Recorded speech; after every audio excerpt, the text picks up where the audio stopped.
بہت پرانے زمانے کی بات ہے۔ چمکتی ہوئی وادیوں اور نیلے آسمان کے درمیان ایک خوبصورت سلطنت تھی جس کا نام نورگا تھا۔ اس سلطنت کی ہوا میں امن، خوشحالی اور محبت گھلی ہوئی تھی۔ اس سلطنت کے بادشاہ کا نام سلطان حیدر تھا، ایک نہایت نیک دل، عادل اور انصاف پسند حکمران۔ ان کے فیصلے عوام کے لیے روشنی کی مانند تھے۔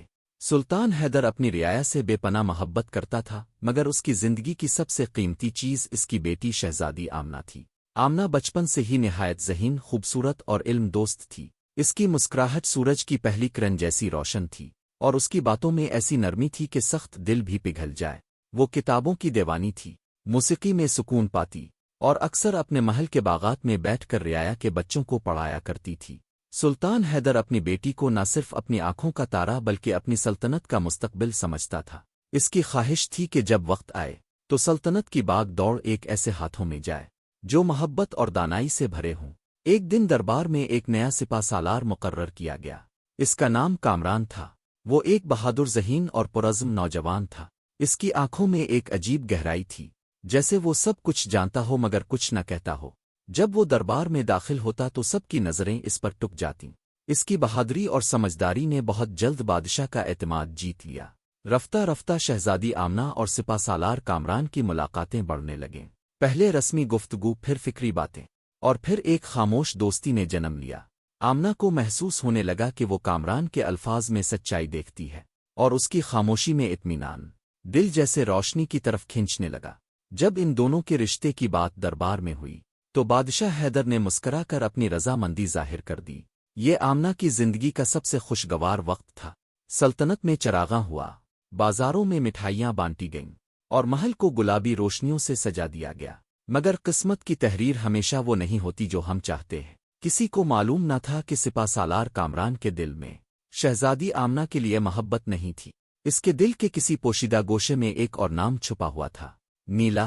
نیلا ایک جادوئی جنگل کی پری تھی جو کامران کے عشق میں گرفتار تھی، مگر اس کا عشق پاک نہیں بلکہ طاقت اور حکومت کے نشے سے بھرا ہوا تھا۔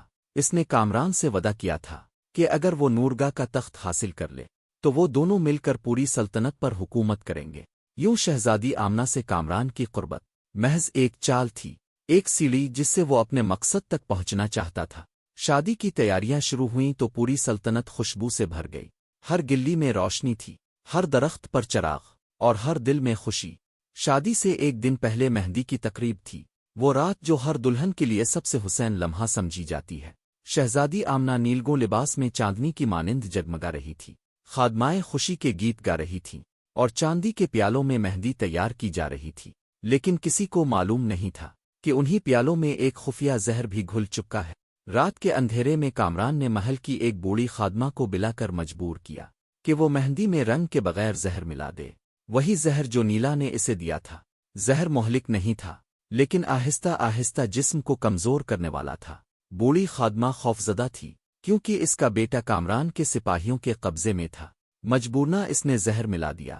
جب مہندی شہزادی آمنہ کے ہاتھوں پر لگائی گئی تو وہ نرمی اور مسکراہٹ کے ساتھ سب کو دیکھ رہی تھی۔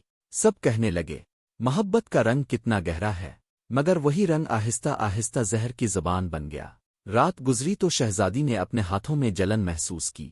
صبح تک اس کے ہاتھوں پر سیاہ دیبوئی پڑ چکے تھے۔ اس نے کپڑے کے نیچے اپنے ہاتھ چھپا لیے تاکہ کسی کو کچھ پتہ نہ چلے۔ اسی شام اس کی شادی بڑے اہتمام سے ہوئی، لیکن چند دنوں میں آمنہ کی حالت بگڑنے لگی۔ چہرہ زرد، آنکھوں میں تھکن، جسم کمزور۔ دربار کے حکیموں نے بہت علاج کیا مگر کوئی سبب نہ ملا۔ سب نے اسے موسم کی کمزوری سمجھ کر چھوڑ دیا۔ ادھر کامران کا رویہ بدلنے لگا، وہ سرد، بے حس اور فاصلہ رکھنے والا ہو گیا۔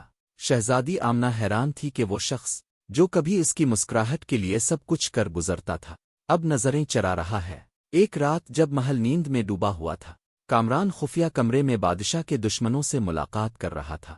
وہ کہہ رہا تھا کہ بادشاہ حیدر کو زہر دے کر ہٹا دیا جائے تاکہ تخت پر قبضہ ہو جائے۔ اتفاقنہ شہزادی آمنہ وہاں سے گزر رہی تھی۔ آوازیں دھیمی تھیں مگر ایک نام، نیلا، اسے ٹھہرنے پر مجبور کر گیا۔ دل کانپ اٹھا، سب کچھ سمجھ میں آ گیا۔ اس کی بیماری، ہاتھوں کے دیبوئی، کامران کی بیراخ، سب ایک ہی زنجیر کی کڑیاں تھیں۔ شہزادی نے کسی سے کچھ نہیں کہا۔ اگلے دن وہ دربار کے ریکارڈ دیکھنے کے بہانے کامران پر نظر رکھنے لگی۔ کچھ دن بعد جب کامران بادشاہ کے کمرے میں زہر بھرا پانی رکھنے گیا تو محافظوں نے اسے وہیں گرفتار کر لیا۔ نیلا بھی محل کے تہ خانے سے پکڑی گئی۔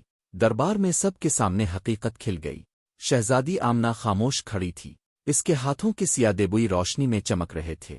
کامران اور نیلا کو قید کر دیا گیا، اور آمنہ نے اپنی کمزوری کے باوجود تخت سنبھال لیا۔ اس نے وہ دن ہمیشہ یاد رکھا جب اس نے محبت کے لیے مہندی اوڑی تھی، اور قسمت نے اسی مہندی میں زہر گھول دیا تھا۔ شہزادی آمنہ نے اپنی سلطنت کو دوبارہ امن و عدل سے بھر دیا۔ لوگ اسے او زہریلی مہندی والی ملکہ کہنے لگے، مگر اس کے لیے وہ لقب عزت کا نشان تھا، کیونکہ اس کے ہاتھوں نے ظلم کے رنگ کو مٹا کر انصاف کا رنگ چڑھا دیا تھا۔